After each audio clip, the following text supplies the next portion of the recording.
सहनाववतु सहनौ भुनक्तु सह वीर्यं करवावहै तेजस्विनावधीतमस्तु मा विद्विषावहै। ओम शांति शांति शांतिः। हरिः ओम श्री गुरुभ्यो नमः। हरिः ओम। ओम श्री मात्रे नमः।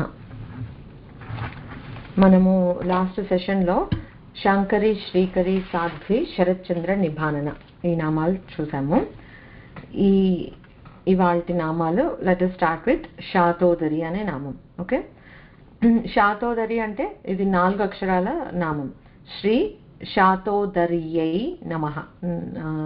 నామావళిగా చెప్పుకోవాలంటే శ్రీ శాతోదర్యై నమః. శాత ఉదరి అంటే, శాత అంటే ఏంటంటే మీనింగ్ కృషించిపోయిన, ఇలా లోపలికి వెళ్ళిపోయి ముడుచుకుపోయి ఉన్న ఉదరము కలది. ఉదరం అంటే పొట్ట, అందరికి తెలుసు. పొట్ట అమ్మవారి అలా లోపలికి వెళ్ళిపోయి ఉందట, అందుకని శాతోదరి అన్నట. సో మరి అమ్మవారు మహాగ్రాస మహాసన మనకి ఇంకా వస్తాయి కదా మంచిగా నామాలు.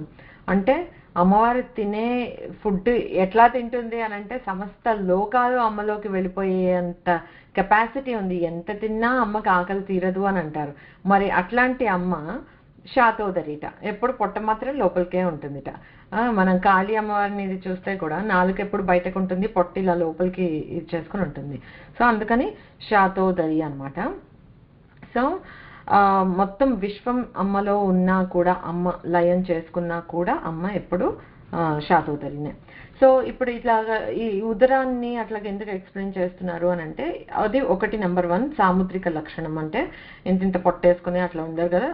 Description is of a ideal ఒక ఉమెన్ ఫిగర్ అని చెప్పాలి అని అంటే నడుము ఎప్పుడు సన్నగా ఉండి పొట్ట ఇలా లోతుగా ఉండే అలాగే ఉంటారట. సో అలా నడుము భాగం అలా ఉండటం వల్ల ఏంటి అని అంటే, మనకి లేడీస్కి it's not about figure shape అట్లాగని కూడా కాదు.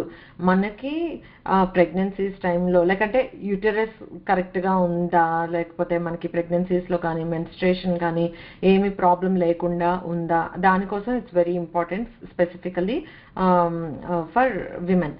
అలా అని మగవాళ్ళకి కూడా కాదు, సింహ మధ్యం అని అంటారు. వాళ్ళ నడుము కూడా ఈ వి షేప్లో ఉండాలి బాడీ అనేది మగవాళ్ళకి కూడా చెప్తారు.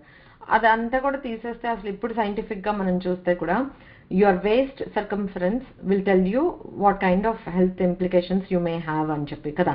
సో ఎప్పుడైనా సరే మనకి వైట్ నంబర్స్ మనం యాన్యువల్ చెకప్స్ అవన్నీ చేసుకున్నా లేకపోతే ఏదైనా సరే మనం మైండ్లో పెట్టుకోవాల్సింది waist circumference must be managed. లేకపోతే that will give out to diabetes ఇంకా రకరకాల ఇవన్నీ వస్తాయన్నమాట. సో ఆ విధంగా కూడా ఒక హెల్త్కి ఇంపార్టెంట్ అని కూడా ఒకటి చెప్పుకోవచ్చు. ఇంకోటి మనకి ఆదిశంకర్లు సౌందర్యలహరిలో చెప్పింది ఒక చిన్న శ్లోకం. నిసర్గ క్షీణస్య స్తనతటభరేణ క్లమజుషో నమన్మూర్తే నారీ తిలకశనకైస్తృట్యత ఇవ చిరం తే మధ్యస్య త్రుటితటినీ తీరతరుణా సమావస్థాస్థేమ్నో భవతు కుశలం శైలతనయే. అంటే ఇక్కడ ఏం చెప్తున్నారంటే గురుగారు, అమ్మవారి నడుము ఉందా లేదా అన్నట్లుగా, నిసర్గ క్షీణస్య క్షీణించిపోయి ఉందా లేదా అన్నట్లుందట. ఒక్కొక్కసారి మనం అనుకుంటాం కదా, ఇప్పుడు మనకి బ్యాక్ యార్డ్లో సొరకాయలో గుమ్మడికాయలో వచ్చాయనుకో, పాదు చూస్తే అంత సన్నగా ఉంటుంది, కాయ ఒక్కొక్కటి ఇంత ఉంటుంది. అసలు అంత సన్న పాదు ఇంత పెద్ద కాయని ఎలా మోసింది అని అనుకుంటాం కదా. అలాగా అమ్మవారి ఇంత ఇలా క్షీణించిన నడుము అమ్మ స్తనభారంతో, విశ్వాన్ని పోషించే అమ్మ స్తనాలు, ఆ స్తనభారంతో కొంచెం ఇలా అమ్మ ఇలా ముందుకు వంగి ఉంటుందిట.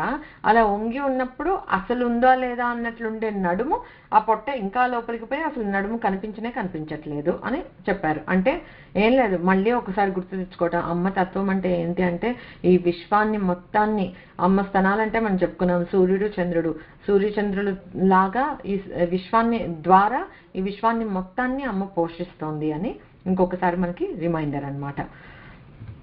ఇంకొక మీనింగ్ ఏంటంటే శాతోదరికి శత ప్లస్ ఉదర. ఇందాకేం చెప్పుకున్నాము, శాత ప్లస్ ఉదరి అని చెప్పుకున్నాము శాతోదరి. ఇంకొక మీనింగ్ ఏంటంటే శత ప్లస్ ఉదర.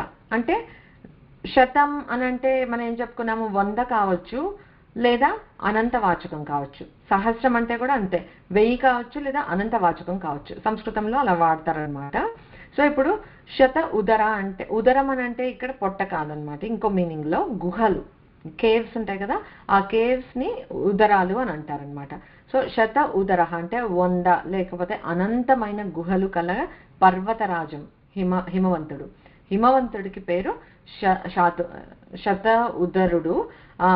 ఎందుకంటే కౌంట్లెస్ నెంబర్ ఆఫ్ గుహలు ఆ పర్వతంలో ఉన్నాయి కనుక. ఆ హిమవంతుని పుత్రిక కనుక, శత ఉదరుని పుత్రిక కనుక శాతోదరి అనే నామం అలా వచ్చిందనమాట. సో అది శాతోదరి నామంలో. ఇప్పుడు ఈ నామం మనం చేయడం వల్ల వనదుర్గ మంత్ర ప్రయోజనాలు వస్తాయి అని అంటారు. సో అది ఒకటి మనం మైండ్లో పెట్టుకుందాం. శాతోదరి అంటే క్షీణించి ఇలా వంగిపోయి లోపలికి కృషించి ఉన్న ఉదరం కల అమ్మవారు ఒకటి. శత ఉదరాలు అంటే అనంతమైన గుహలు గల హిమవంతుని పుత్రిక కనుక శాతోదరి, ఆ రెండు. నెక్స్ట్ నామం వచ్చి శాంతిమతి. ఇది మళ్ళీ 4 అక్షరాల నామము. నామంగా చెప్పుకునేటట్లయితే శ్రీ శాంతిమత్యై నమః అని. శాంతి రస్యాస్తి శాంతిమతి అంటే శాంతము స్వభావముగా కలది అమ్మవారు, అది కనుక శాంతిమతి అయింది. మనం లాస్ట్ సెషన్లో చెప్పుకున్నాము, గుర్తుండే శర్మ గురించి చెప్పుకున్నాము. అలాగా ఈ శర్మ లాగానే ఇక్కడ శాంతం అంటే ఏంటంటే ఏ అలజడి లేకుండా ఉండే స్థితిని శాంతం అని అంటారు. మన నేటివ్ స్వాభావికంగా మనందరం ఉండే స్థితి అదే. బట్ మనమే మన అజ్ఞానంతో రకరకాలవన్నీ మనకి ఆపాదించుకుని, అంటే ప్రతిదీ నా అనే దృష్టితో, నాది నేను అనే దృష్టితో చూస్తాం కనుక దానివల్ల మనకి రాగమో విరాగమో అలాగా ఆపోజిట్స్ ద్వంద్వాలన్నీ వస్తూ ఉంటాయి అన్నమాట. That's purely because of our ignorance అంతే. సో నిజంగా జ్ఞానిగా ఉంటే అసలు నో ఎజిటేషన్, అది నాది, నాకు సంబంధం లేదు, అక్కడ ఏదైనా జరిగితే ఓ జరిగిందా, ప్రేక్షకులాగా మనం చూస్తూ ఉంటాం అనమాట. జరిగే ప్రతిదీ we just witness and let it happen. అరే దాని వల్ల నాకేమవుతుంది అని అనుకుంటేనే కదా మనకు ఒక ఎడ్యుటేషన్ వచ్చేది, లేకపోతే ఒక లైకో డిస్లైకో వచ్చేది. సో అలా నాకు సంబంధం లేదా, as a third person I'm just watching what's happening అని అనుకున్నామంటే మనం ఉండే స్థితి శాంతి. అంటే అదేంటి, జ్ఞానం. జ్ఞానం ఉన్న వాళ్ళకి ఆ దృష్టి ఉంటుంది, ఆ దృష్టి ఉన్న వాళ్ళకి శాంతం ఆటోమేటిక్గా ఉంటుందన్నమాట. సో ఇది ఎలా మనం అచీవ్ అవ్వగలుగుతాము అని అంటే శాంతం ఇంద్రియ నిగ్రహం ద్వారా అచీవ్ కాగలుగుతాం. ఇంద్రియ నిగ్రహము 2 టైప్స్. అదేంటంటే అంతరింద్రియ నిగ్రహము, బాహ్య ఇంద్రియ నిగ్రహం. అంతరింద్రియ అనంటే మన మనసు, మన ఆలోచనలు, మన భావాలు అలాంటివన్నీ కంట్రోల్ చేసుకోవటం.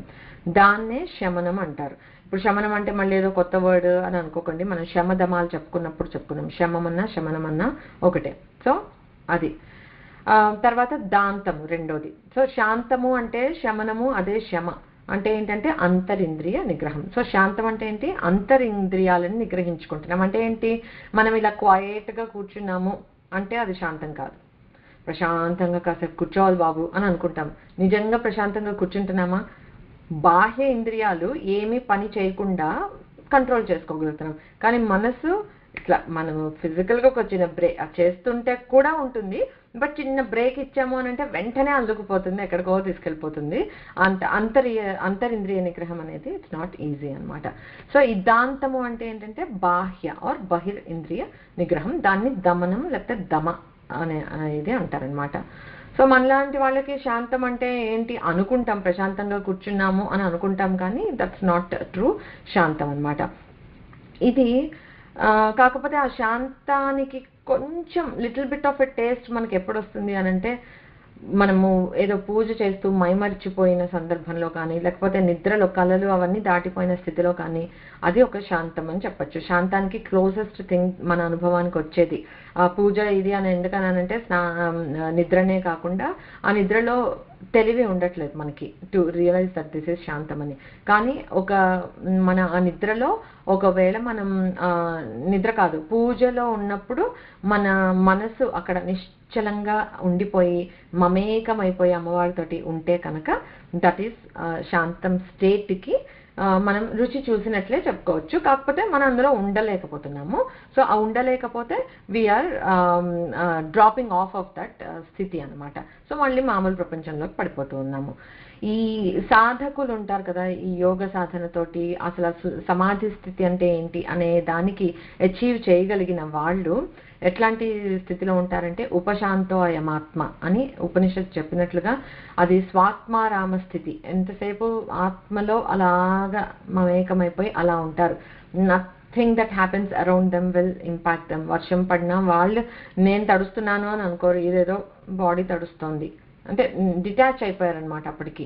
సో ఏమి ఇప్పుడు ఒక రమణ మహర్షి మనకి ఆయనకి ఇది గడ్డ ఉంటే క్యాన్సర్ వస్తే అది తీయటానికి మనమైతే అనెస్థీషియా లేకుండా చేయగలుగుతాము, చిన్న ఇంజెక్షన్ ఇస్తేనే హర్ట్ అవుతాం.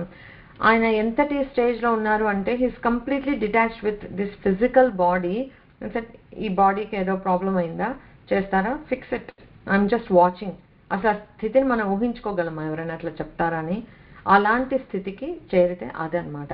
అప్పుడు అలాంటి యోగులు కూడా అదే స్వాత్మారామ స్థితిలో అంటే మనలోనే మన ఆత్మలోనే ఆ రాముణ్ణి లేదా భగవంతుణ్ణి అనుభవిస్తూ మమేకమైపోయి అహం బ్రహ్మస్మి అనే స్టేట్కి వెళ్ళిపోతారనమాట.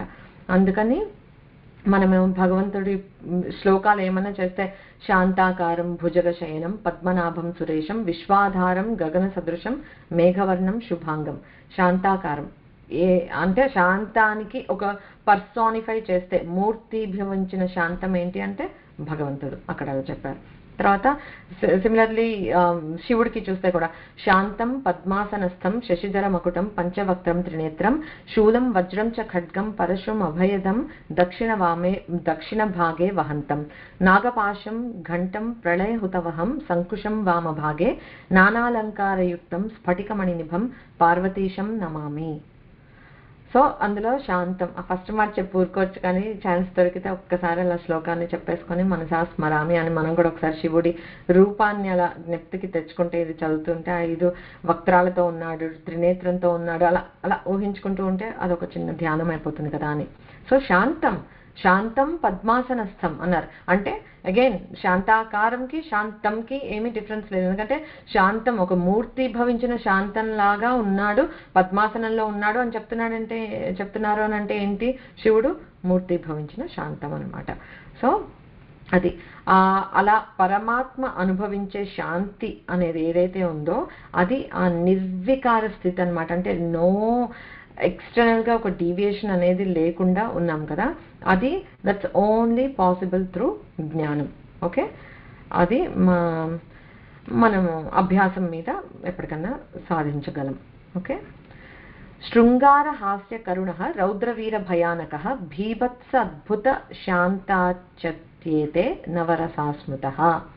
ఇవి 9 రసాలు. మనకి నవరసాలు ఉన్నాయి అనేది మనకి అందరికీ తెలిసిందే.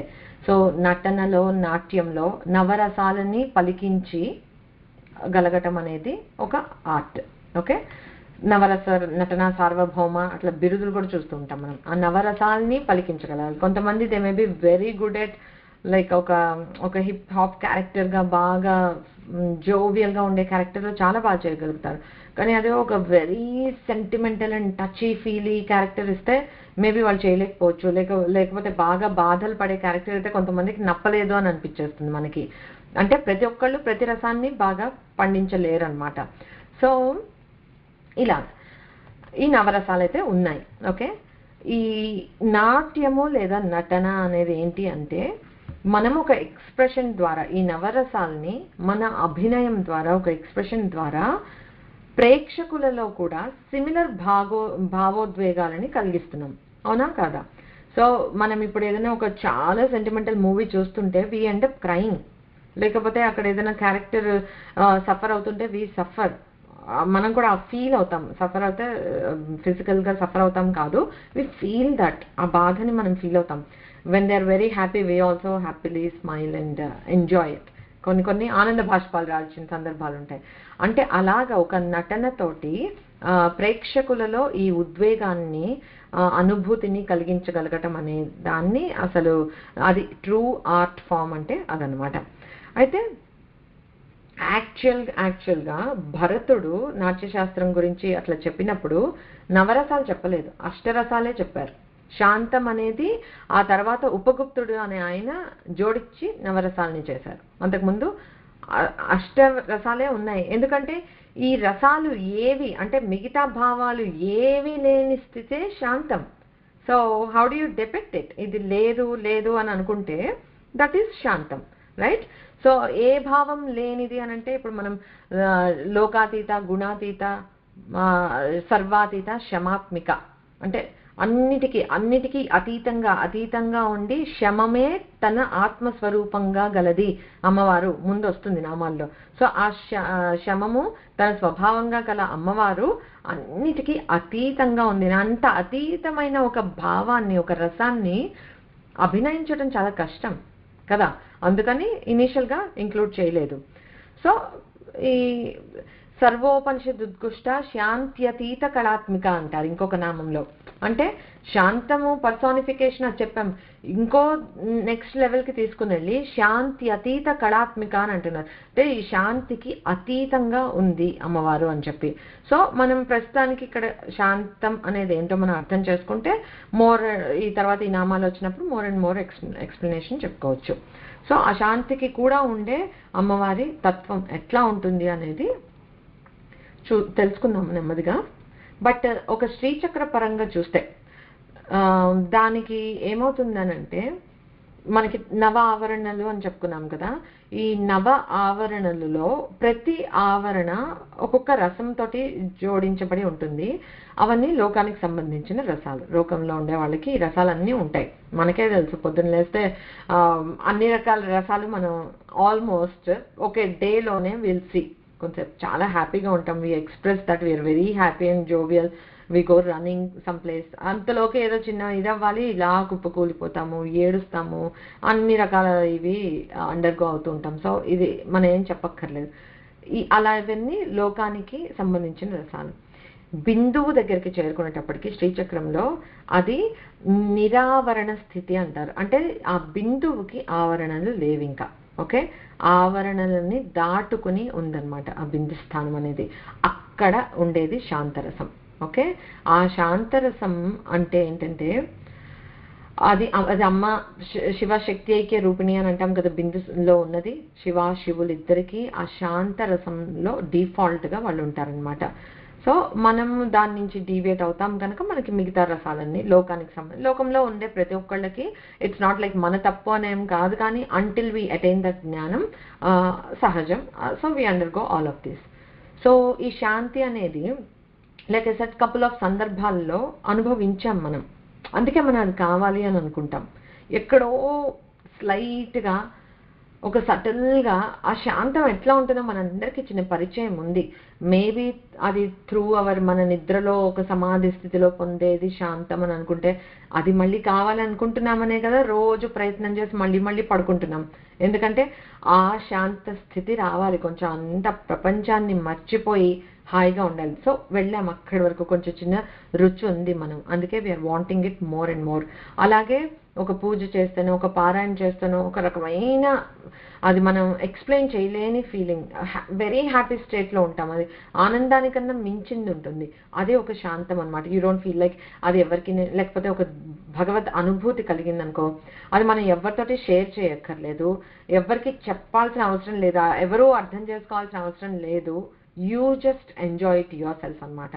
అది ఆనందం అని కూడా చెప్పలేము, దానికన్నా మించినది. సో అది కూడా ఇదనమాట. సో ఆ శాంతం అనేది మనలోనే ఉంది. ఎలా ఉంది? అమ్మవారే ఉంది శాంతం రూపంలో. యా దేవి సర్వభూతేషు శాంతి రూపేణ సంస్థిత. సో మన అందరిలో ఉంది, దాన్ని వెతికి ఫైండ్ చేయటం మన బాధ్యత, మన సాధన. ఓకే, సో ఈ శాంతి రసాన్ని మనం అనుభవిస్తే కనుక మన అనుభూతి ఎట్లా ఉంటుంది అనే దానికి ఒక శ్లోకం చెప్తాను. బట్ బిఫోర్ దాట్ సందర్భం కనుక, ఇప్పుడు నవరాత్రులు జరుగుతున్నాయి కనుక చెప్తాను. ఇప్పుడు మనం ఏం చెప్పుకున్నాము, శాంతం అనంటే ఏంటి? వేరే ఏవేవో భావాలు మనం అలుముకోకుండా ఉండే డిఫాల్ట్ స్టేట్, స్వాభావికమైన స్థితి శాంతం అని చెప్పుకున్నాం కదా. సో అంటే ఏమీ లేవు అనేది ఫస్ట్ థింగ్. దానికి ఇప్పుడు మనం నవరాత్రులు చేసుకుంటున్నాం కదా, చండీ పారాయణ చేస్తాము. అది ఎట్లా చెప్తారు అని అంటే ఈ నవరాత్రుల్లో లేకపోతే చండీపారాయణలో చెప్పినా కూడా 3 చాప్టర్స్ కింద చెప్తారు. అంటే చరిత్రలు 3 చరిత్రలు, చాప్టర్స్ ఎన్నన్నా ఉండని గ్రూప్ చేయటం అలా చేస్తారు. ప్రథమ చరిత్ర, మధ్యమ చరిత్ర అండ్ ఉత్తమ చరిత్ర, 3 చరిత్రలుగా. సో ఆ ఫస్ట్ దాంట్లో అంటే ఫస్ట్ ఫ్యూ చాప్టర్స్లో ఈ ప్రథమ చరిత్రగా ఏదైతే అంటామో దానివల్ల ఏమవుతుందంటే మనలో ఉన్న తమో గుణం నాశనం అవుతుంది. ఓకే, సో ఫస్ట్ మనం పూజకి కూర్చోవాలి అని అంటే ఏంటి, మనలో క్లెన్లీనెస్ అవ్వాలి, క్లీన్గా అయిపోవాలి మనం. సో దానికి స్నానం చేస్తాము, శుద్ధి చేసుకుంటాము, అన్ని క్లీన్ చేసుకుంటాము, రెడీ చేసుకుంటాము. So we're getting ready for that అనమాట. రెడీ అయిన తర్వాత ఉత్తి ఇదే ఉంటే సరిపోదు, మనకి దానికి కావాల్సిన విభూతులు కావాలి. అంటే ఒక ఫోకస్డ్ మైండ్ కావాలి. అంటే ఎలా చెప్పచ్చు, అంటే మనం చేయాలి అని అనుకుని నెగటివిటీస్ అంతా మనం క్లీన్ చేసుకున్న తర్వాత ఒక ప్రయత్నం జరగాలి అక్కడ. అంటే మనం వెళ్ళాలి ఆ పూజ గదిలోకి, కావాల్సినవి సమకూర్చుకోవాలి, ఆ మైండ్ సెట్ని దాని మీద ఫిక్స్ చేసుకోవాలి, ఒక సంకల్పం తీసుకోవాలి, నేను చేస్తాను అని అనుకోవాలి. సో అది సెకండ్ పార్ట్ అనుకున్నాం. ఆ చివరిది వచ్చేటప్పటికి ఏమవుతుందనంటే అంతా సెట్ చేసుకున్నాం కదా, క్లీన్ చేసేసుకున్నాము, మనం మెంటల్గా సెట్ అయ్యాము, మన సంకల్పం చెప్పుకున్నాము, that we want to do something, learn something అట్లా చెప్పుకున్నాము. అప్పుడు మనకు జ్ఞానం సిద్ధిస్తుంది అనమాట. అది మనకి ఉత్తమ చరిత్ర అంటే ఆ 3 మనకి సరస్వతి. అందుకే ఈ మనం చండీ పారాయణకి చెప్పినా కూడా మహాకాళి, మహాలక్ష్మి, మహాసరస్వతి స్వరూపిణి శ్రీ చండీ పరదేవత అంటాం. సో మన ఇన్ని నామాలతో కొలుస్తున్న అమ్మవారిని 3 ఫామ్స్లో చెప్పారు. ఈ మహాకాళి తత్వం ఏంటంటే మనలో ఉన్న తామస గుణాలని అన్ని ఇచ్చేస్తుంది. తర్వాత రజోగుణం ఉండాలి, ఒక లెవెల్ వరకు ఉండాలి, but it has to be controlled. అది మహాలక్ష్మి అమ్మవారు చేస్తుంది. ఆ రజోగుణం లేకపోతే మనం క్రియలు ఏమి చేయలేమన్నమాట. చేయాలి కదా, యాక్షన్ ఉండాలి. మనం ఏదైనా చేసుకోవాలా, నిజంగా అల్టిమేట్ ఆ జ్ఞానం వచ్చే వరకు పూజలు చేయాలి, పునస్కారాలు చేయాలి, హోమాలు చేయాలి, పారాయణలు చేయాలి, ఎన్నో చేయాలి. సో ఆ రజోగుణాన్ని అలా ఉంచి at the same time deviate అయిపోయి ఏదో వేరే బ్యాడ్ థింగ్స్లో లేకుండా అలా కంట్రోల్ చేస్తుంది. సో మహాలక్ష్మిగా మన రజోగుణాన్ని అదేంటి ఎక్కడ కన్స్ట్రెయిన్ చేయాలో అక్కడ కన్స్ట్రెయిన్ చేస్తూ, ఎక్కడ పెంచాలో అక్కడ పెంచుతూ ఆ పర్ఫెక్ట్ ఈక్విలిబ్రియం అండ్ బ్యాలెన్స్ని మహాలక్ష్మి రూపంలో ఇస్తుంది. ఆ third, when you are prepared and you did your sadhana, నీ చేయాల్సిన మన క్రియలు కర్మలు మనం చేస్తూ ఉంటే సరస్వతీదేవిగా జ్ఞానాన్ని మనకి అనుగ్రహిస్తుంది. చివరికి వచ్చేటప్పటికి అది జరుగుతుంది అనమాట. సో నవరాత్రులలో ఏంటంటే ఫస్ట్ మనం 9 రాత్రులు నిష్టగా సంకల్పంతో మనం పూజ చేస్తుంటే అది జరుగుతుంది మనకి తెలియకుండా. ఇవన్నీ నేను ఎగ్జాంపుల్ అండర్స్టాండ్ చేసుకోవడానికి చెప్పాను కదా. So the same thing will happen within us. మొదటి 3 రోజుల్లో, అందుకే 1 రోజు చేయాలా, 2 రోజులు చేయాలా, అష్టమి నుండి చేస్తే చాలా, విజయదశమి నాడు చేస్తే చాలా అంటే this is your answer and then you decide. First 3 days చేస్తే మనలో ఉన్న తమో గుణాన్ని, అంటే ఈ బద్ధకాన్ని, లేజినెస్ని, ప్రొక్రాస్టినేషన్ని, ఇట్లాంటివి తీసేస్తుంది అమ్మవారు. సెకండ్కి వచ్చేటప్పటికి దైవీ గుణాలని పెంచుతుంది మనలో. మనం మంచి పనులు చేయగలిగే శక్తిని, సంకల్పాన్ని, ధైర్యాన్ని, స్థైర్యాన్ని ఇస్తుంది నెక్స్ట్ 3 daysలో. లాస్ట్ 3 daysలో వచ్చి యాక్చువల్గా మనకి కాంటెంప్లేట్ చేసుకుని అమ్మవారి తత్వాన్ని మనం అర్థం చేసుకోగలిగే జ్ఞానాన్ని ఇస్తుందన్నమాట. సో అది మహాలక్ష్మి, మహాకాళి, మహాలక్ష్మి, మహాసరస్వతి స్వరూపిణి శ్రీ చండీ పరదేవతాయే నమః అని మనం అలా ధ్యానం చేసుకుంటాం. సో అది ఇంపార్టెన్స్. ఆ శాంతం రావాలి అంటే మనం ఎలా అయితే ఇవి తీసేసి మన ప్రయత్నం మనం చేస్తే చివరికి ఆ జ్ఞానం ద్వారా మనకి శాంతం దొరుకుతుందో, సిమిలర్లీ ఈ పూజలు కూడా అలాగే అన్నమాట. అది సో ఈ శాంత రసాన్ని అనుభవించిన వాళ్ళు ఎలా ఫీల్ అవుతారు నిజంగా అనంటే ఆదిశంకరుల మాటలో, ప్రత్యక్ చైతన్య రూపోహం శాంతోహం ప్రకృతే పరః శాశ్వతానంద రూపోహం అహమేవాహమవ్యయః అని అంటారు. అంటే ఏంటంటే నాలో ఉన్న, మనకందరికీ ఆత్మ చైతన్యం అనేది ఉంది కదా, ఆ చైతన్యం లేకపోతే మనలో చేతన లేదు, కదలిక లేదు. ఓకే, సో ఆ చైతన్యం మన అందరిలో ఉంది. ఓకే, ఆ చైతన్యానికి అడ్రస్ ఏంటి అని మనం చూస్తూ ఉంటే పంచకోశాలు ఉన్నాయి మనకి. అంటే 5 sheets లేయర్స్ ఉన్నాయి. వాటి లోపల ఎక్కడో భగవంతుడు ఉన్నాడు. లైక్ విజిబులా, సర్జరీ చేస్తే కనిపిస్తుందా అంటే కాదు. So just try to understand. ఈ షీట్స్ కూడా మనకేం కనిపించవు. అన్నమయ కోశం అంటే ఇది పైన మనకి కనిపించే బాడీ. తర్వాత ప్రాణమయ కోశం, మనోమయ కోశం, విజ్ఞానమయ కోశం, ఆనందమయ కోశం. సో ఈ పంచకోశాలలో నేతి నేతి, ఇప్పుడు ఆ స్టోరీ అంతా చెప్పక్కర్లేదు కానీ మీకు ఐడియా ఉండి ఉంటుంది.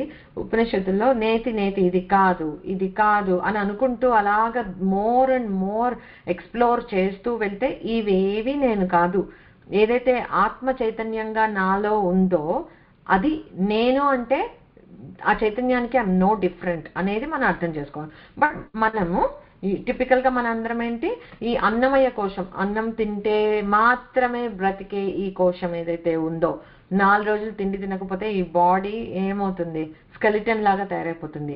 బట్ దానిపైన ఉన్న ఈ ఫ్లెష్ని, దీన్ని మనం నేను అని అనుకుని ఇక్కడే ఉండిపోతున్నాం. That is how ignorant we are. అంత ఉంది మన అజ్ఞానం అనేది. మనం చేరాల్సింది ఎక్కడికి, ఈ కనిపించే అన్నమయ దేహం నాది కాదు, ప్రాణమ ఊపిరా కాదు, ప్రాణమయం కన్నా మనోమయం, అంటే ఆలోచనలు, అవి బుద్ధి, వాటిని అన్నిటినీ దాటుకుంటూ వెళ్తే ఒక బ్లిస్ స్టేట్ ఉంది, ఆనందమయం, దానికి కూడా అతీతంగా ఉంది. But when you get to that state of bliss, ఆనందమయ కోశంలో యూ గెట్ ద ఎక్స్పీరియన్స్, అదే శాంతం. ఓకే, సో అలా తెలుస్తుంది అనమాట. సో ఇదేంటంటే అలాగా అనుభవం మీద తెలుసుకున్న వాళ్ళకి ప్రత్యక్ చైతన్య రూపోహం, ఆ ఆత్మ చైతన్యం లోపల ఏదైతే ఉందో దాన్ని ప్రత్యక్ చైతన్యం అని అంటారనమాట. అది ఎప్పుడైతే మనము ఆ అహం బ్రహ్మస్మి అని తెలుసుకున్నామో అప్పుడు ఆ ప్రత్యక్ చైతన్య రూపోహం నేనే, ఆ రూపాన్ని నేనే, ఆ శాంతం అని ఏదైతే నేను అనుభవిస్తున్నానో అది నేనే అని మనం అయిపోతామట. అంటే త్రిగుణాలకి అతీతంగా, ప్రకృతే పరహ. ప్రకృతి అంటే ఏంటి, మేడ్ ఆఫ్ త్రిగుణాలు, ఈక్విలిబ్రియం మెయింటైన్ చేస్తూ ఉంటుంది అమ్మవారు. సత్వ తమో రజ గుణాలు 3 కలిపితేనే ఇది మొత్తం కాల్డ్ ప్రకృతి. అప్పుడే ఇది ఎగ్జిస్ట్ అవుతుంది. ఏదో ఒకటే గుణం ఉంటే నడవదు. So there needs to be a balance. As long as ఈ సృష్టి కంటిన్యూ కావాలి అని అంటే ఆ త్రిగుణాత్మకమైన ఇది ఈక్విలిబ్రియం ఉండి తీరాల్సిందే.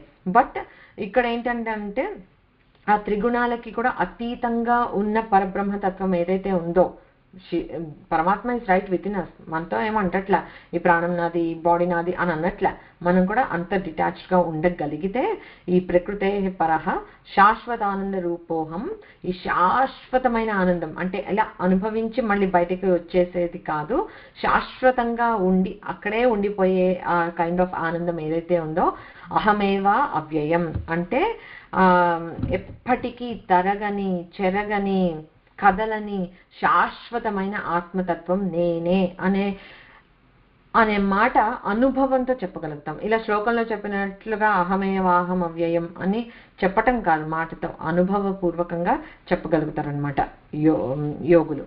ఓకే, అది ఒక ఆదిశంకరుల స్థితి అంటే అట్లా ఉంటుందన్నమాట.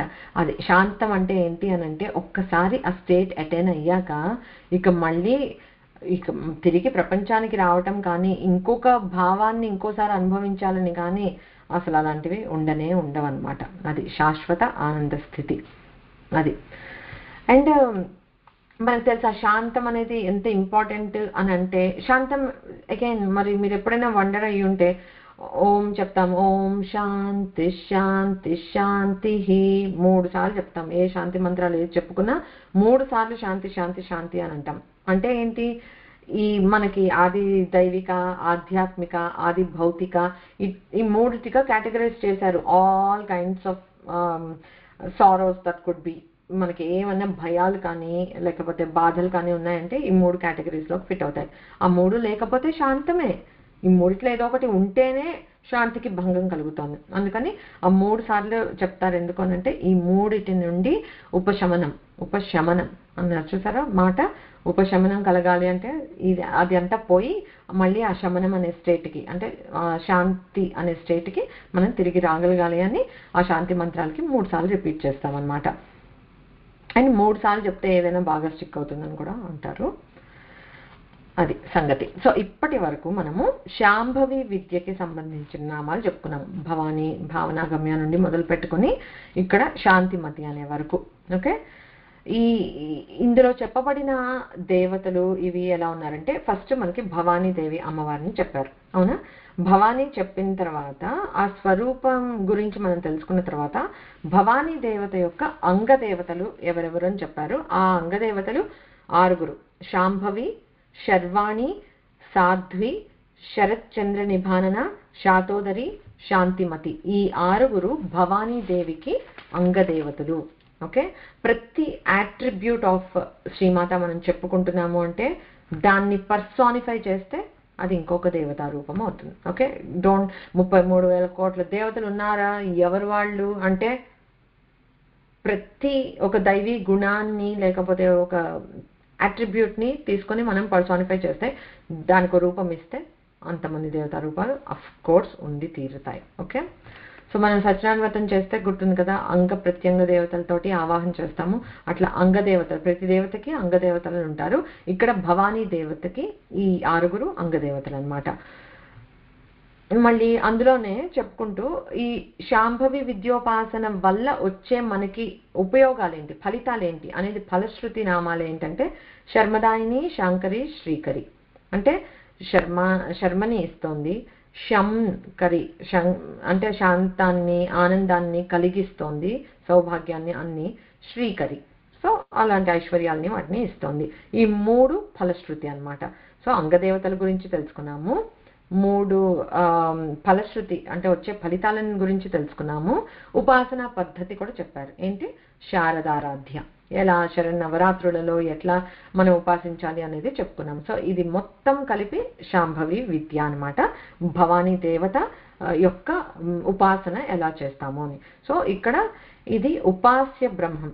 ఓకే, మనం ఎవరినైతే ఉపాసిస్తున్నామో పరబ్రహ్మాన్ని ఒక రూపంలో మనం ఉపాసిస్తుంటే దాన్ని ఉపాస్య బ్రహ్మం అని అంటాం. ఓకే, సో మనం ఇప్పటి వరకు ఉపాస్య బ్రహ్మ గురించి ఎలా చెప్పుకున్నాము అని అంటే, అండ్ ఉపాసన కెన్ బి మల్టిపుల్ వేస్. మనము చిదగ్నికుండం నుండి అమ్మ ఆవిర్భావం ఎలా జరిగింది దగ్గర మొదలు పెట్టుకున్నాం. అలా పెట్టుకుని అమ్మ సాకార రూపాన్ని వర్ణించుకుంటూ వెళ్ళాము. దాని ఉపాసన ఎలా చేయాలో తెలుసుకున్నాం. అమ్మ పాదాలని శరణు వేడితే చాలు అని తెలుసుకున్నాం. తర్వాత వాగ్భవ కూటము, మధ్యం కూటము, తర్వాత శక్తి కూటము అని చెప్పుకున్నాము. అమ్మ ఆ సాకార రూపాన్ని ఇప్పటివరకు ఏదైతే చెప్పుకున్నామో అది మంత్ర స్వరూపం కూడా అని చెప్పుకున్నాము. మంత్రోపాసన ఎలా చేయాలో తెలుసుకున్నాం. తర్వాత అదే మంత్ర రూపంలో ఒక సాకారంగా ఇలా కనిపిస్తూ ఉన్న అమ్మవారే మనలో కనిపించని కుండలిని శక్తిగా ఉంది అనేది, ఆ కుండలిని గురించి ఎన్నో నామాలు చెప్పుకున్నాం. సో అమ్మవారి రూపము, మంత్రము, కుండలిని ఇవన్నీ చెప్పుకున్నాం. ఇవన్నీ ఉపాసన మార్గాలే ఫర్ దట్ ఉపాస్య బ్రహ్మం గురించి మనం చేస్తున్నవి. ఆ లలిత అమ్మవారికి సంబంధించిన మంత్రము, ఆ ఆకారము, ఆ కుండలిని అన్నీ మనం చాలా క్లియర్గా చెప్పుకున్నాం కదా. ఇప్పటి వరకు చెప్పుకున్నవి ఈ ఉపాస్య బ్రహ్మానికి సంబంధించిన నామాలు. ఇక్కడ నుండి స్టార్ట్ అయ్యే కొన్ని నామాలు నిర్గుణ తత్వాన్ని వివరిస్తున్నారు. ఓకే, ప్రథమం సగుణం ఆశ్రిత్య తతో నిర్గుణం ఆశ్రయేత్. ఏం చెప్పారు అని అంటే మనకి ఉపాసన పద్ధతులలో ఫస్ట్ ఎప్పుడు సగుణ బ్రహ్మోపాసనతోటే మొదలు పెట్టండి. ఓకే, ప్రథమం సగుణం ఆశ్రిత్య, సగుణాన్నే ఆశ్రయించండి, నెమ్మదిగా ప్రోగ్రెస్ ఇంటూ నిర్గుణం అని చెప్పారు. ఎందుకు అనంటే ఈ ప్రపంచంలో ఎన్నో వికారాలు ఉన్నాయి. It's ever changing and we're seeing it, we're feeling it, అన్నీ చేస్తున్నాం మనం. సో మనము వీటన్నిటికీ అతీతంగా ఏదో ఉంది, ఆ అతీతంగా ఉండేదే పరమాత్మ అట్లా చెప్పుకుంటే it's very very very abstract. ఈ దేహంతో మమేకమైపోయి దేహమే నేను అని అనుకుంటున్నంతసేపు it's very hard for us to understand the నిర్గుణతత్వం ఆఫ్ పరబ్రహ్మ అనమాట. అందుకని ఏం చెప్పారంటే కంగారేం లేదు, సగుణ బ్రహ్మోపాసన is never negated in our puja విధానం. ఓకే, సో చేయండి, హ్యాపీగా చేయండి. అమ్మవారు will lead us into understanding that నిర్గుణతత్వం. ఓకే, అది గ్రాడ్యువల్గా ప్రోగ్రెస్ అవుతుంది సాధనలో, తప్పకుండా అర్థమవటం. ఇప్పుడు 2 ఏళ్ల క్రితం ఈ నామాలు విని ఉంటే మేబీ మనకేం సెన్స్ మేక్ చేయలేదేమో, బట్ ఇప్పుడు కొంచెం మేబీ మెచ్యూరిటీ వచ్చిందేమో, కొంచెమన్నా అర్థమవుతుందేమో. మనం ఇంత వింటే ఇంత అర్థమవుతుంది చాలు, ఈ క్షణానికి మనకు అంతే ప్రాప్తం, అది అర్థమైంది, విల్ కంటిన్యూ. నెక్స్ట్ టైం మళ్ళీ ఇంకో 2 ఏళ్ల తర్వాత నిర్గుణం గురించి ఇంకా మనకి బాగా అర్థమవుతుంది. అంటే ఈ మధ్యలో మనం విని వదిలేసి మళ్ళీ 2 ఏళ్ల తర్వాత వింటే కాదు, విని మన సాధన చేస్తూ తత్వాన్ని మనసులో పెట్టుకొని దాన్ని మనము మోర్ కాంటెంప్లేట్ చేస్తూ ఉంటే తత్వం మీద తప్పకుండా ప్రోగ్రెస్ అనేది ఉంటుందన్నమాట. సో మనకి చాలాసార్లు చెప్పుకున్న ఎగ్జాంపులే, నాకు ఏదైనా ఇక్కడ మొహం మీద ఇలా తెచ్చి పెట్టేస్తే I can't see it well. ఇది ఇక్కడికి మూవ్ చేస్తే నాకు క్లియర్గా చూడగలుగుతాను. చాలా దూరం తీసుకుని వెళ్ళిపోతే అసలు చూడలేము ఇంకా. సో టూ క్లోజ్ పనికిరాదు, టూ దూరం పనికిరాదు. ఫర్ అస్ లిమిటెడ్ పొటెన్షియల్ ఉన్న మనకి అది సరిపోదు. అమ్మవారు నీలోనే ఉంది, ఆత్మ చైతన్యంగా, ప్రత్యక్ష చైతన్యంగా నీలో ఉంది అని అంటే how do we look inside తెలియదు మనకి. టూ క్లోజ్, కొంచెం పక్కకి జరపండి ప్లీజ్ అని అంటే ఆ జరగటమే. టూ దూరం అయిపోయింది అనుకో, పోనీ నీకు అమ్మవారు నీలోనే ఉందని తెలియట్లేదా? అమ్మవారు అందరిలో ఉంది, అన్నిటా ఉంది, విశ్వం అంతా వ్యాపించి ఉంది. Hard to understand, very abstract, కష్టం. అది కూడా కష్టం మనకి. సో మరీ దగ్గరైనా కష్టం, మరీ దూరం అయిపోయినా కష్టం. కనుక మనము అమ్మవారిని, ఆ పరబ్రహ్మాన్ని ఒక విగ్రహంలోకో, ఒక యంత్రంలోకో, ఒక పటంలోకో ఆవాహన చేసుకుని పూజ చేస్తున్నాం. Because it's reachable for us. మన పొటెన్షియల్ లిమిటెడ్ కనుక we're trying to do that అనమాట. సో మనం ఏం చేయాలి? అండర్స్టాండింగ్ దట్ మన క్యాపబిలిటీ ఈజ్ అంతర్ముఖ సమారాధ్య. ఆ లెవెల్కి ఇంకా లేనమ్మా. అలా అని ఎక్కడున్నా నువ్వే ఉన్నావు అంటే వర్బల్గా అర్థమవుతోంది, థియరిటికల్గా అర్థమవుతోంది, కానీ అనుభూతిని నేను చెందలేకపోతున్నాను. చెందితే నాకు ఇంకో మనిషి పట్ల వేరే ఫీలింగే ఉండదు. ప్రేమ, అవ్యాజమైన ప్రేమ, కరుణ ఇవే ఉంటాయి, ఇంకేమీ ఉండవు. కానీ మనకు అన్ని ఫీలింగ్స్ ఉంటున్నాయి అంటే ఏంటి? We're still not there. మనం అది కూడా చేయలేకపోతున్నాం. అందుకని మనకి ఇలా బయటకు తీసుకుని వచ్చి మనలోనే ఉన్న అమ్మవారిని, అమ్మ నేను ఇక్కడుంటే చూడలేకపోతున్నాను కనుక నిన్నే ఇందులోకి ఆవాహన చేసి ఇక్కడ పూజ చేసుకుంటాను తల్లి అని చెప్పి తెస్తాము, ఆవాహన చేస్తాము. మళ్ళీ ఉద్వాసన చెప్పాక మనలోకే గ్రహించేస్తాము. అంటే మీనింగ్ ఏంటంటే దానికి వెన్ యూ టేక్ దట్, ఆ పరమాత్మని మళ్ళీ మనలోకి మనం గ్రహిస్తున్నాము అన్నప్పుడు, ఇప్పుడు నిజంగా బయటకు తీసుకొచ్చి మనం చేసిన పూజ నమ్మకంతోనే చేసి ఉంటే మళ్ళీ లోపలికి వెళ్ళినప్పుడు అమ్మ నాలోనే ఉంది అని తలుచుకుంటూ ఉంటాం కదా. భగవన్నామమో, కీర్తనో, మంత్రమో సంథింగ్ అలా నిరంతరం చేస్తూ తలుచుకుంటూ ఉంటాం కదా. Nothing like it. అదే చేయటం అన్నమాట. సో దానికి భగవద్గీతలో కూడా పరమాత్మ చెప్పారు ఎంత కష్టం అనేది. క్లేశోధికతరస్తేషాం అవ్యక్తాసక్తచేతసాం అవ్యక్తా హి గతిర్దుఃఖం దేహవద్భిరవాప్యతే. ఈ అవ్యక్తంగా అంటే ఇప్పుడు మనము శివుడు పార్వతి గురించి చెప్పుకున్నప్పుడు అవ్యక్త పరమాత్మ తత్వం అని అంటే ఈ ప్రపంచం లేదు, ఏమీ లేదు. శివుడు తనలో తాను రమిస్తూ ఉన్నాడు. ఎప్పుడైతే ఈ సృష్టి చేయాలి అనే సంకల్పం కలగంగానే అమ్మవారు వచ్చి వ్యక్తమైంది. సో ఎప్పుడు ఎలా చెప్తారంటే మనకి శివాశక్తి సంబంధం చెప్పినప్పుడు ఆ అవ్యక్త తత్వం శివుడు వ్యక్తమై కనిపిస్తున్నదంతా అమ్మవారు అని చెప్తారు.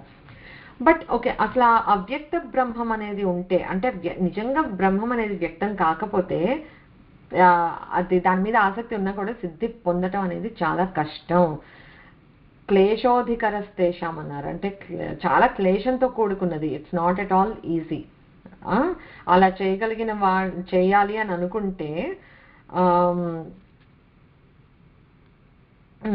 అది మనం ఏం చేస్తాము అనంటే అవ్యక్తాహి గతి దుఃఖం అదే కావాలి అనంటే ఈ దేహ తాదాత్మ్యంతో ఉన్న మనకి అవ్యక్తాన్ని పట్టుకోవటం చాలా కష్టం అని పరమాత్మే చెప్పాడు.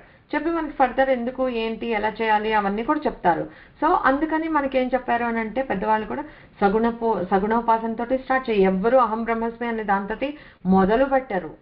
ఇట్స్ వెరీ ఇంపాసిబుల్ అన్లెస్ మనం పూర్వజన్మలో ఎంతో సాధన చేసుకుని ఈ జన్మ జస్ట్ ఏదో చిన్న కర్మఫలాన్ని అనుభవించడానికి పుట్టామంతే అని అంటే you will be born with that kind of a knowledge. మనకు అలా కాదు. మనం చక్కగా ఈ దేహం మనం మనం మనం అని అనుకుంటూ ఉంటాము. సో మనకి ఇది చాలా కష్టం అనమాట. అవ్యక్త తత్వాన్ని పొందటం అనేది, ఆ నిర్గుణ తత్వాన్ని చాలా కష్టం అవుతుంది. సో మనకి ఎలాగా అంటే ఇప్పుడు భగవంతుడికి ఆకారం లేదు అని అన్నారనుకో, మనకి తెలిసిన ప్రతి వస్తువుకి అంటే మనకి మాటలు వచ్చే కన్నా ముందే ఒక యాపిల్ని చూపించి ఇది యాపిల్, యాపిల్ అంటే అది మనం తినలేదు, అది ఎలా ఉంటుందో తెలియదు, ఫ్రూట్ అంటే ఏంటో తెలియదు, బట్ అది చూడంగానే యాపిల్ అని మనం చెప్పేస్తున్నాం. Okay, that's how we are trained.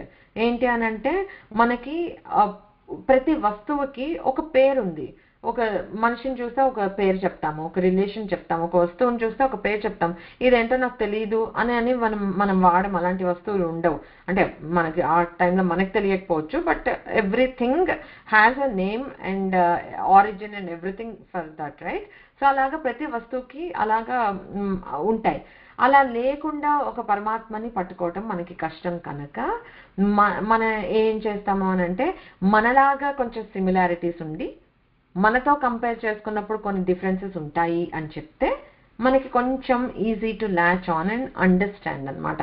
అందుకే వశిన్యాది వాగ్దేవతలు లేకపోతే ఇట్లా మనకి సాకార రూపాన్ని వర్ణిస్తూ ఉన్నప్పుడు ఇలాగ దొండపండులాగా ఉంది కానీ దాన్ని మించి ఉంది. ఆ మించింది ఏంటో మనం చూడలేదు కదా.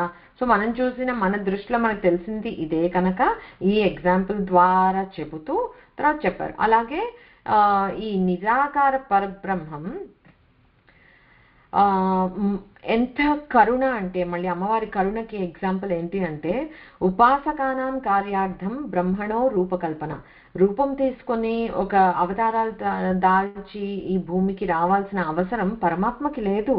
Just out of shear compassion and love, ఆ కైండ్నెస్ ఓవర్ఫ్లో అయిపోయి అమ్మ అరే ఈ పిల్లలు నేను ఎక్కడన్నా ఉన్నాను అని అంటే వాళ్ళు పట్టుకోలేకపోతున్నారే, వాళ్ళకి ఒక రూపం కావాలి అని చెప్పి మనలాంటి రూపాల్లో మనకు కనిపించింది.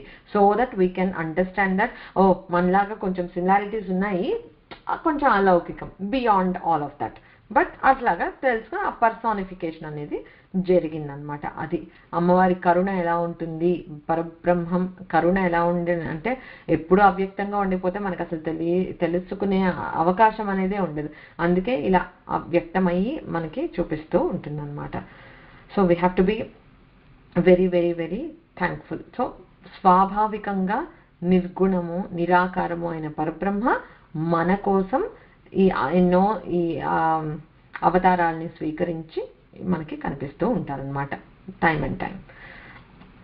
సో ఇప్పుడు ఈ నిరాకార పరబ్రహ్మాన్ని, ఈ నిర్గుణ తత్వాన్ని ఆరాధించటం ఒకటి ఉంది, సాకార తత్వాన్ని ఆరాధించటం ఒకటి ఉంది. దీనికి డిఫరెన్సెస్ చెప్తూ ఎట్లా చెప్తారంటే రెండు న్యాయాలు చెప్తారు. మర్కట కిషోర న్యాయము, తర్వాత మార్జాల కిషోర న్యాయం అని చెప్తారనమాట. మర్కటం అంటే కోతి, మర్కట కిషోరం అంటే కోతి పిల్ల. సో ఆ కోతి పిల్లకు సంబంధించింది ఒక న్యాయం ఉంది. మార్జాలం అంటే పిల్లి, మార్జాల కిషోరం అంటే పిల్లి పిల్ల, ఆ పిల్లి పిల్లకు ఒక సంబంధించిన ఒక న్యాయం, థియరీ న్యాయం అంటే అలా ఉన్నాయి. అవి ఏంటి అని అంటే ఈ మర్కట కిషోర న్యాయం అని అంటే ఏంటంటే మీరు ఎప్పుడైనా అబ్జర్వ్ చేసి ఉంటే కోతి పిల్ల కోతిని ఇలా అడుగు నుంచి ఇలా గట్టిగా ఇలా పట్టేసుకొని ఉంటుంది అండ్ అమ్మ కోతి జంప్ చేస్తూ ఉంటుంది. ఒక బ్రాంచ్ నుంచి బ్రాంచ్కి, ట్రీ నుంచి ట్రీకి, ఎక్కడ పడితే అక్కడికి జంప్ చేస్తూ ఉంటుంది. ఆ కోతి పిల్లిలా గట్టిగా పట్టుకొని ఉంటుంది అనమాట. ఓకే, అంటే ఇది ఎలాంటిది అని అంటే మార్జాల కిషోరం కూడా చెప్తాను. మార్జాల కిషోర న్యాయం అంటే ఏంటంటే పిల్లి పిల్ల. ఇక్కడ పిల్లని పిల్లి నోటితోటి ఇలా మెత్తగా, అది ఎలా ఉంటుంది టు వెరీ సాఫ్ట్ అండ్ కడ్లీగా ఉంటుంది కదా పిల్లి పిల్ల అంటే, దాన్ని నోటితోటి జాగ్రత్తగా పట్టుకొని పిల్లి తీసుకెళ్తూ ఉంటుంది డిఫరెంట్ ప్లేసెస్కి. ఓకే, అవి రెండు న్యాయాలు అనమాట. సో ఇప్పుడు ఈ మర్కట కిషోర న్యాయం అని అంటే ఏంటి, ఇక్కడ బాధ్యత అంతా కోతి పిల్ల మీదే ఉంది. ఆ కోతి గట్టిగా పట్టుకుని ఉండాలి.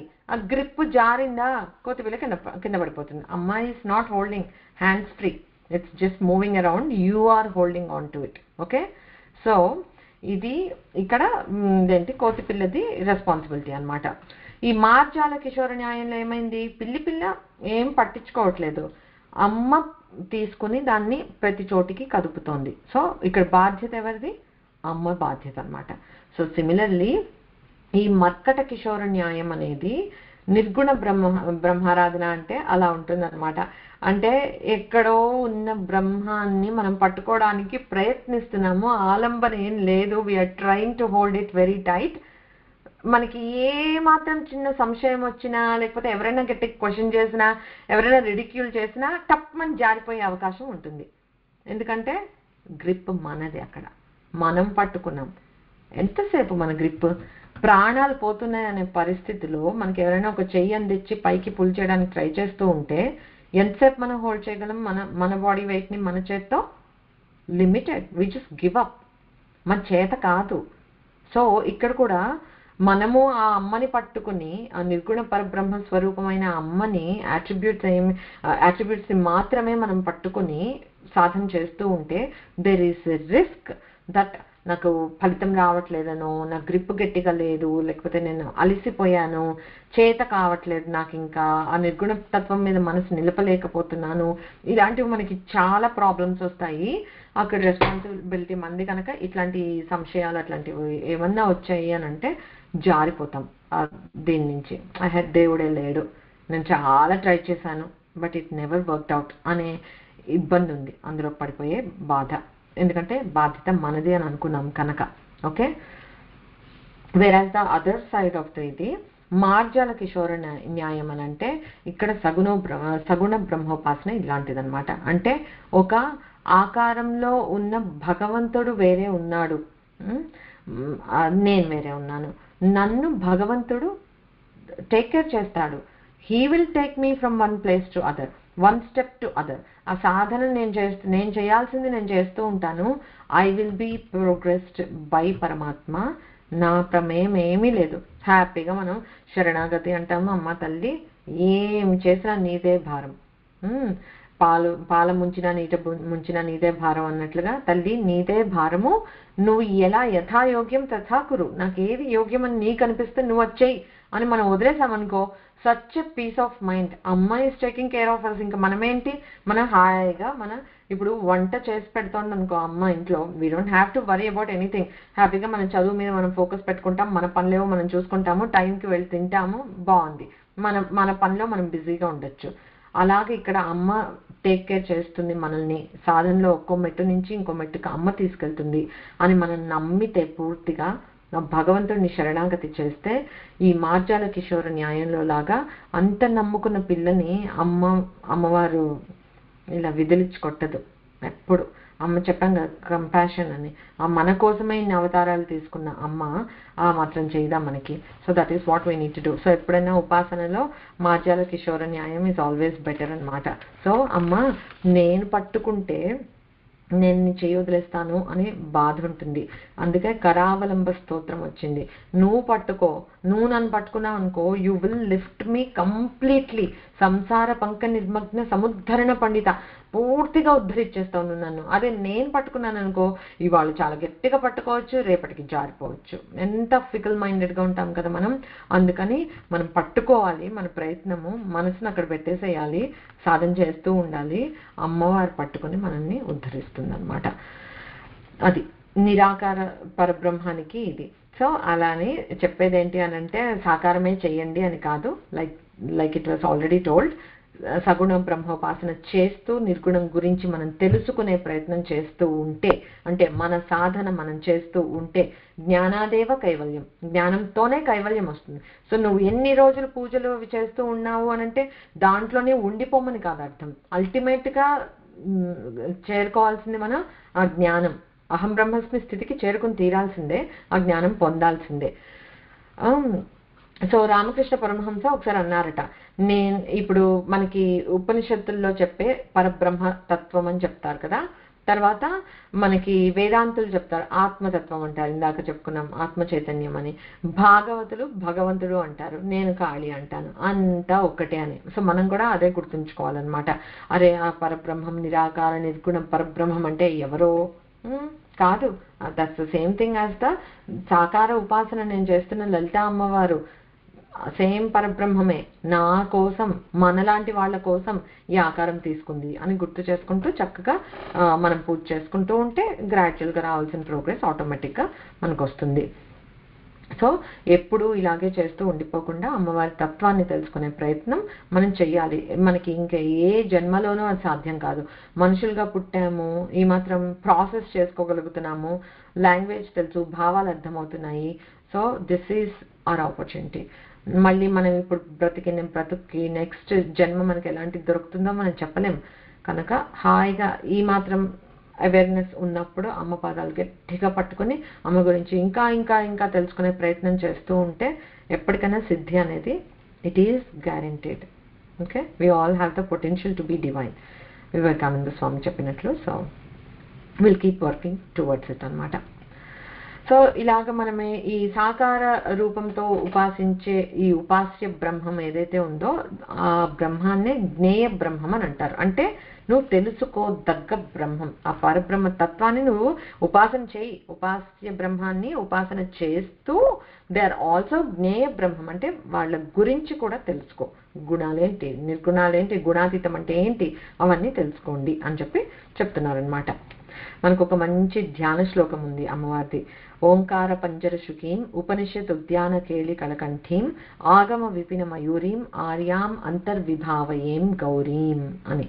అంటే ఓంకారం అనే పంజరంలో ఉన్న చిలుకట, ఉపనిషత్తులు అనే తోటలో ఉన్న కోకిల, ఆగమాల అనే అడవిలో విహరించే నెమలి, ఆర్యాం అంతర్విభావయే గౌరీదేవిని మనలో ముఖంగా ధ్యానిస్తున్నాను. అంటే ఏంటంటే ఇక్కడ ఈ ఓంకారంలో పంజరంలో మాట్లాడే చిలక అంటే ఓంకారం నుండి వచ్చినవేంటి మాటలు, వేదాలు. సో ఆ వేద స్వరూపిణి, ఉపనిషత్తుల్లో ప్రతిపాదింపబడిన పరతత్వము, ఈ ఆగమాలు వేదాలలో పురువిప్పి ఆడిన నెమలి, అంటే ఇవన్నీ మన మనసులో ఉపాసించే ఆ గౌరీదేవి అంతా ఒక్కటే. వీటన్నిటినే నేను నా మనసులో ఒక గౌరీదేవిగా, ఒక లలితాదేవిగా నేను ఉపాసిస్తున్నాను అన్నట్లు అనమాట. సో ఇందాక రామకృష్ణ పరమహంస చెప్పినట్లు అన్నిట్లో ప్రతిపాదింపబడిన ఆ పరతత్వము, ఆత్మ చైతన్యము, మన ఉపాస్య దైవము, జ్ఞేయ బ్రహ్మము అంతా ఒక్కటే అని తెలుసుకోవాలి. అది ఉపనిషత్తుల్లో ఏం చెప్తారంటే ఆత్మావా అరే ద్రష్టవ్య శ్రోతవ్య మంతవ్య నిధిధ్యాసితవ్య అని. అంటే ఆ ఆత్మతత్వాన్ని ద్రష్టవ్య అంటే చూడు, లేకపోతే విను, అంటే శాస్త్రాలను పరిశీలించు. శ్రోతవ్య విను, తెలుసుకో. మంతవ్య మననం చేయి, రిఫ్లెక్షన్ అంటే మనకు చెప్తున్నారు ఎట్లా చేయాలి అని. ఫస్ట్ నువ్వు పూజతో స్టార్ట్ చేయి, నెమ్మదిగా శాస్త్రాలు చదువు, ఈ ఉపనిషత్తులు చదువు, జ్ఞానాన్ని అండర్స్టాండ్ చేసుకో. తర్వాత మననం, రిఫ్లెక్ట్ ఆన్ ఇట్, అది చాలా ఇంపార్టెంట్. మనకి ధ్యానము, కాంటెంప్లేషన్, ఈ నిధిధ్యాసన అంటే కాంటెంప్లేషన్, ఆ మెడిటేషన్ అవన్నీ ఏం చేస్తున్నామంటే వీఆర్ ట్రయింగ్ టు ఇప్పటివరకు తెలుసుకున్నది ఏదైతే ఉందో ఆ తత్వాన్ని మీద రిఫ్లెక్షన్ చేస్తున్నాం అనమాట. మనం ఇలా తెలుసుకున్నాము, నేను అట్లా భావిస్తున్నానా, where am I, like you are just like doing ఆ మననం. తెలుసుకున్నది రిపీటెడ్గా మనసులో చెప్పుకుంటూ ఉన్నాము, తెలుసుకుంటూ you're doing that self analysis కూడా అనమాట. అప్పుడు ఆ నిధిధ్యాసనం అంటే దాని మీద కాంటెంప్లేట్ చేయడం. సో ఇవన్నీ మోక్షానికి మార్గంగా చెప్పారనమాట. సో అలాగా మనం కూడా అమ్మవారి స్వరూపాన్ని తెలుసుకున్నాము, అమ్మవారి తత్వాన్ని తెలుసుకుంటాము. తెలుసుకున్న ప్రతిదీ మళ్ళీ తెలుసుకున్న అక్కడ వదిలేస్తే డజంట్ హెల్ప్ మచ్ అనమాట. తెలుసుకున్నాము, పేరుకు ఒక చెక్ అంతే. But as long as we internalise that and ఎప్పుడు మననము నిధిధ్యాసనం చేస్తూ ఉంటే అప్పుడు మనకి అసలు అమ్మతత్వం ఏంటి అనేది అర్థమవుతుంది. ఆ అర్థం చేసుకునే ప్రయత్నంగా నెక్స్ట్ నామాలు చూద్దాము. సెట్ ఈ సాకార రూపంగా చెప్పుకునేటప్పటి వరకు ఈ లలితా సహస్రనామాల్లో మనం, లేకపోతే విష్ణు సహస్రనామాలు ఏ సహస్రనామం చూసినా సాకారాన్ని వర్ణిస్తున్నప్పుడు అది స్త్రీలింగమా పుంలింగమా అనే భేదం ఉంటుంది. ఇలా ఉంది ఆకారము, ఇట్లా స్తన యుగళం ఉంది, లేకపోతే నడుమిలా ఉంది, అన్ని వర్ణిస్తూ వచ్చాం మనం. అది నిరాకార రూపం అన్నమాట. ఇప్పుడు మనం చెప్పుకోబోయే నామాలు ఏంటంటే ఈ నిరాకార నిర్గుణ పరబ్రహ్మానికి జెండర్ న్యూట్రల్. అది దెర్ ఇస్ నో, స్త్రీలింగానికి వర్తిస్తుంది, పుంలింగానికి వర్తిస్తుంది సేమ్ నామం. సో నిరాధార అని నేను అన్నాను అనుకో, నెక్స్ట్ నామము అది అమ్మవారికి వర్తిస్తుంది, అయ్యవారికి వర్తిస్తుంది. అదే నేను ఇంకోదే ఏదన్నా చెప్పాననుకో, దానికి లింగ భేదం ఉంది ఆ నామంలో, సో ఇది ఆ స్త్రీలింగ నామం అంటే అమ్మవారికి వర్తిస్తుంది. అట్లా ఉంటాయన్నమాట. ఈ నిరాకారానికి మాత్రం అట్లాంటివి ఉండవు. These are all gender neutral. Okay, ఇప్పటి వరకు మనకి 131 నామాలు అయ్యాయి. ఈ 132 నుండి 155 వరకు 24 నామాలు ఉన్నాయి. 23-24 నామాలు. వీటిలో ఇప్పుడు మనము శాతోదరి, శాంతిమతి అయింది కదా, నిరాధార నిరంజన నిర్లేప నిర్మల నిత్య నిరాకార నిరాకుల నిర్గుణ నిష్కళా శాంత నిష్కామ నిరుపప్లవ నిత్యముక్త నిర్వికార నిష్ప్రపంచ నిరాశ్రయ నిత్యశుద్ధ నిత్యబుద్ధ నిరవధ్య నిరంతర నిష్కారణ నిష్కళంక నిరుపాధిర్ నిరీశ్వర వరకు. ఇప్పుడు మీరు అబ్జర్వ్ చేస్తే కనుక వీటన్నిటిలో శాంత అనేది ఒక్కటి మధ్యలో వచ్చింది, కాకపోతే మిగతావన్నీ నిశ్శబ్ద నామాలు అంటారు. నిశ్శబ్దం అంటే సైలెంట్ గానే కదా, నిహితో స్టార్ట్ అవుతున్న నామాలు నిశ్శబ్ద నామాలు ఇవన్నీ, విత్ ద ఎక్సెప్షన్ ఆఫ్ శాంత అని ఇంకో నామం వస్తుంది మధ్యలో. బట్ అవి ఆ తర్వాత నీతో లేవు అని కాదు, ఆ తర్వాత అవి ఎట్లా ఉంటాయంటే పేర్స్ లో ఉంటాయి. నీరాగ రాగమధిని, నిర్మద మదనాశిని, నిష్క్రోధ క్రోధశమని, నిర్లోభ లోభనాశిని, అలా పేర్స్ లో ఉంటాయి. ఇవేంటంటే డైరెక్ట్ నిశ్శబ్ద నామాలు అన్నమాట. సో అవి మనం చూద్దాము. ఇవన్నీ అగైన్ బియాండ్ అస్, ఈ లౌకికంగా మనము ఊహించుకోగలిగేటటువంటి నామాలు కాదు. సో కొంచెం అటెన్షన్ పే చేస్తే అమ్మ తాత్విక రూపం ఏంటి అనేది మనకు అర్థమవుతుంది. అగైన్ ఇక్కడ నుంచి ఇంకా అన్ని తత్వపరమైనవే ఉంటాయి అని కాదు, మళ్ళీ మనం ఒకటే ఈ అబ్స్ట్రాక్ట్ దీన్ని ఎక్కువసేపు హోల్డ్ చేయలేమని తెలుసు. సో మధ్య మధ్యలో ఝలక్ లాగా అలాగా వశన్యాది వాగ్దేవతలు చక్కగా అమ్మవారి రూపాన్ని మేర్పిస్తారు, లేకపోతే అమ్మవారి లీల గురించి చెప్తారు, లేకపోతే స్వామి తోటి అమ్మ ఎలా ఉంటుంది అనేది ఆ శివుడిని గుర్తు తెప్పిస్తుంటారు మధ్యలో. అలాగా చాలా చాలా రకాలు ఉంటాయి. సో ఇక్కడ నుంచి అన్ని అవే అని కాదు, కానీ మనం ఫస్ట్ నిరాధార అనే నామం చూద్దాము. నిరాధార మళ్ళీ 4 అక్షరాల నామము. శ్రీ నిరాధారాయై నమః నామంగా చెప్పుకుంటే నిహితో అని చెప్పం కదా, నిహ్ ప్లస్ ఆధార ఆర్ నిర్ ప్లస్ ఆధార నిరాధార అంటే ఆధారం లేనిది. నిహి అంటే నెగటివ్, నెగేషన్ ఆఫ్ సంథింగ్. ఆధారం నెగేటెడ్ అంటే ఆధారం లేనిది అని అన్నమాట. నిర్గత ఆధార యస్య సా, ఈ జగత్తుకు మొత్తానికి ఆధారమైన అమ్మవారు. ఇది మనకి చండీ సప్తశతిలో నారాయణీ సూక్తంలో చెప్తారు. ఆధారభూత జగతస్త్వమేక మహీస్వరూపేణ యతస్థితాసి అంటే ఈ జగత్తు మొత్తానికి ఆధారమైన అమ్మ అంటే సర్వాధార అమ్మ, అదే అమ్మ నిరాధార కూడా అన్నమాట.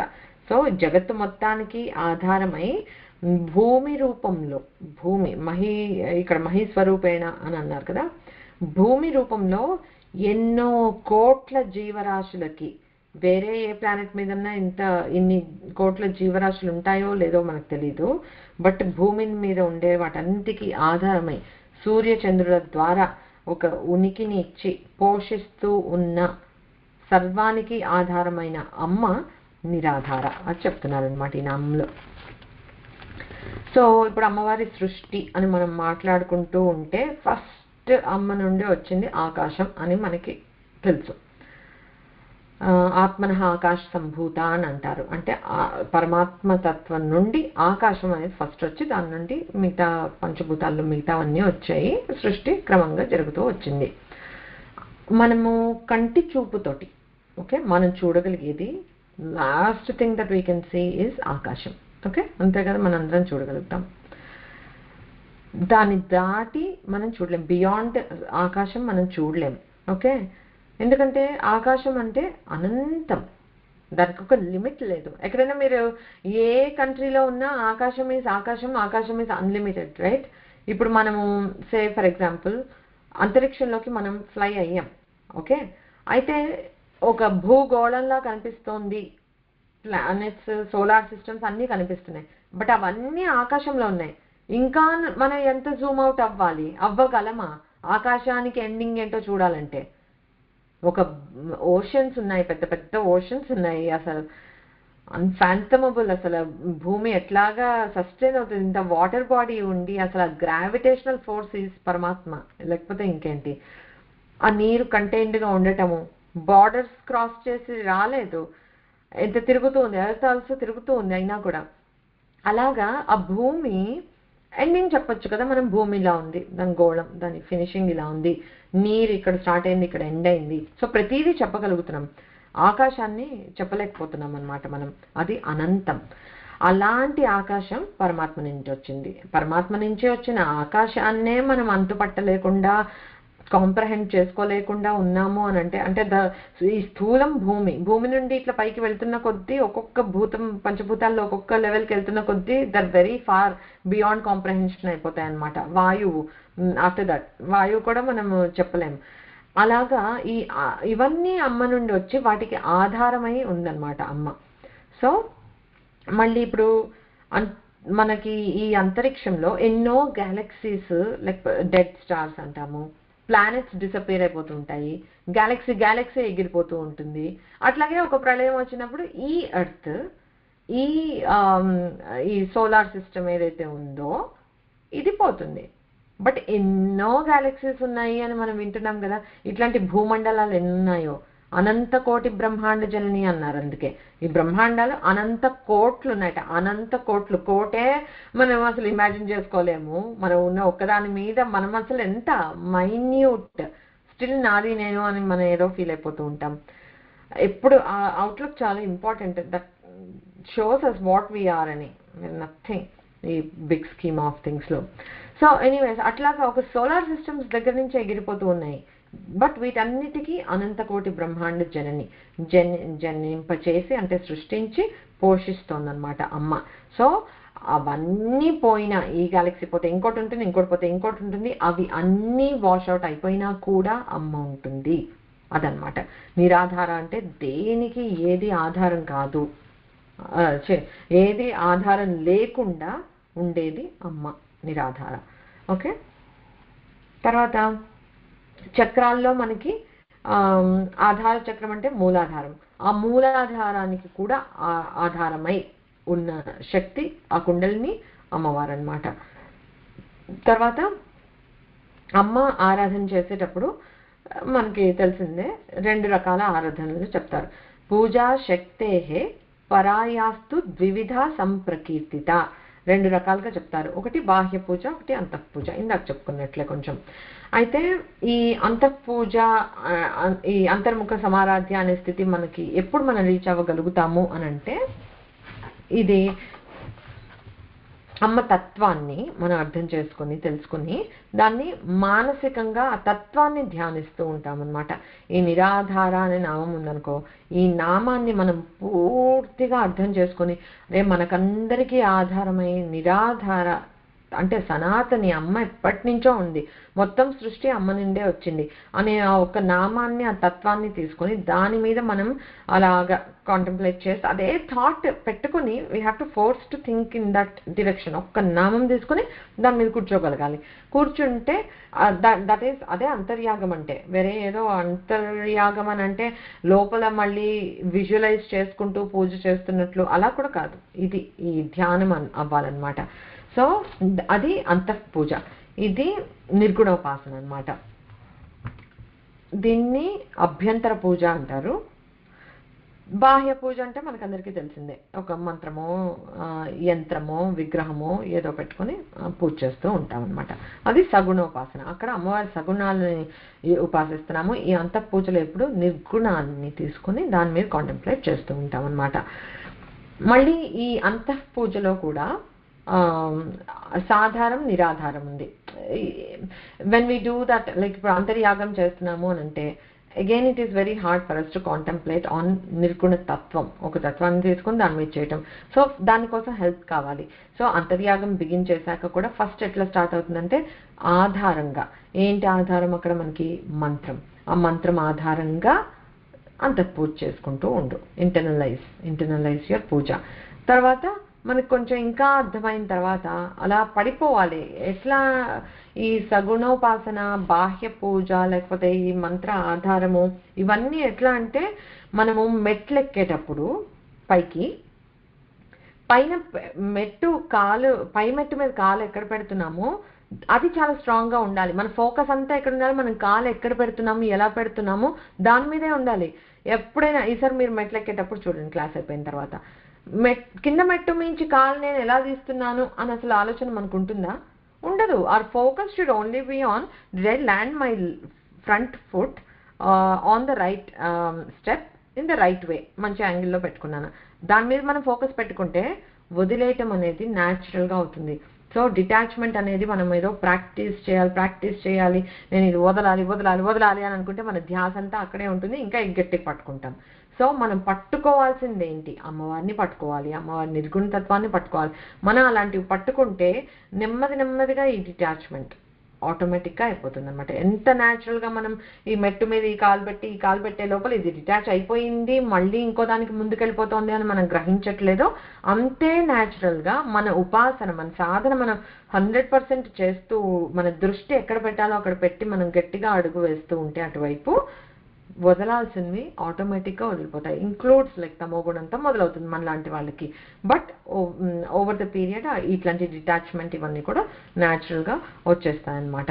సో ఆ నిరాధారంగా మనం ఎప్పుడైతే అంత అమ్మవారిని రీచ్ అయ్యి కనెక్ట్ అవ్వగలుగుతామో, ట్యూన్ అవ్వగలుగుతామో, అప్పుడు ఉండే స్థితి సమాధి స్థితి అన్నమాట. అప్పుడు మనం అనుభవించే స్టేట్ శాంతం. అది అలాంటి అప్పుడు అహం బ్రహ్మస్మి అని మనం అనుభవపూర్వకంగా చెప్పగలుగుతాం అన్నమాట. సో ఇందాక గురుగారు చెప్పింది ప్రత్యేక ఆ చైతన్యం అని చెప్పుకున్నాం కదా, అందులోనే ఈ నిరాధార స్వరూపం గురించి చెప్తారు. నిరాధార స్వరూపోహం సర్వాధారోహమేవ చ ఆప్తకామ స్వరూపోహం అహమేవ అహమవ్యయం అని చెప్తారు. అంటే ఏంటి అనంటే ఈ నిరాధార నామంతో అమ్మవారిని మనం కూడా ఉపాసిస్తే ఈ స్టేట్కి మనం కూడా చేరుకోగలం. ఏంటి? ఆ నిరాధారంగా ఉన్న స్వరూపం నేనే, సర్వానికి ఆధారమై ఈ సృష్టి మొత్తాన్ని నడిపిస్తున్న ఆ ఆత్మ చైతన్యము నేనే అనే స్పృహ, ఆ ఆప్తకామ ఆ రూపం ఏదైతే ఉందో మనలో అది నేనే. ఆ నిర్గుణ పరతత్వం మనం ఏదైతే మనం అంతర్యాగంగా ఆరాధిస్తున్నామో అది నేనే అనే అనుభవం మనకు కలుగుతుందన్నమాట. అట్లాంటి స్థితిని ఇవ్వగలుగుతుంది ఇలాంటి నామాల మీద మనం కాంటెంప్లేట్ చేయగలిగితే కనుక. That is the state we will be able to achieve. Okay, so దీంతో ఇక్కడ ఎండ్ చేద్దాము. ఓం పూర్ణమదః పూర్ణమిదం పూర్ణాత్ పూర్ణముదచ్యతే పూర్ణస్య పూర్ణమాదాయ పూర్ణమేవావశిష్యతే. ఓం శాంతి శాంతి శాంతి. హరి ఓం. శ్రీ గురుభ్యో నమః. హరి ఓం. శ్రీమాత్రే నమః.